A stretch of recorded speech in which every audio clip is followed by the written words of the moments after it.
கோழி குஞ்சியின் கவலை. அந்த கவலையை தீர்த்த கோழி.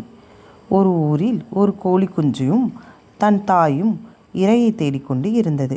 அப்போ இரையை தேடிக்கொண்டு இருக்கும்போது காக்கா சத்தம் விட்டது. அதை கண்டு அந்த கோழி குஞ்சு பயந்தது.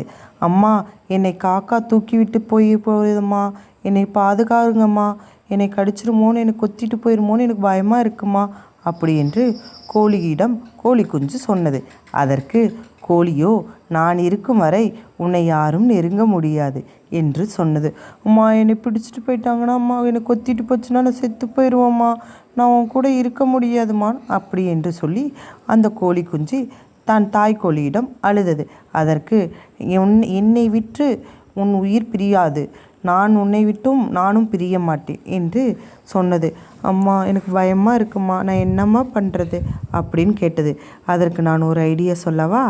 நீ என்னுடனே வா, சரியா? என்னுடனே இரையை தேடு, நானும் உனக்கு இரையை தருகிறேன், சரியா? நீ எங்கும் தனியாக செல்லாதே. நீ வளர்ந்து என்ன மாதிரி ஆனதுக்கு அப்புறமா நீ தனியாக இரையை தேடு. இப்போதைக்கு மேலே ஏறி நில்லு, நான் உனக்கு இரையை தேடி தரேன். அந்த இரையை சாப்பிட்டு நம்ம 2 பேரும் பாதுகாப்பாக கொண்டு போயிடலாம், சரியா?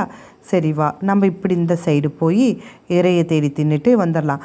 அம்மா, காக்கா அங்கே இருக்கேம்மா, நீ என் பின்னாடியே வா, உன்னை நான் பாதுகாப்பாக கூட்டிகிட்டு போயிட்டு பாதுகாப்பாக கூட்டிகிட்டு வந்துடுறேன். ஒரு பழமொழி இருக்குது, தாய் இருந்தால் எத்தனையும் எதையும் கண்டு பயப்பட தேவையில்லை. நான் உன்னுடைய தாய், என் உயிரை மாய்த்தாலும் சரி உன் உயிரை நான் பாதுகாப்பேன், சரியா? அந்த காக்காவாக இருந்தாலும் சரி வேறு யாராக இருந்தாலும் சரி உன்னை பாதுகாப்பது எனது கடமை. என்னுடனே வா, சரி?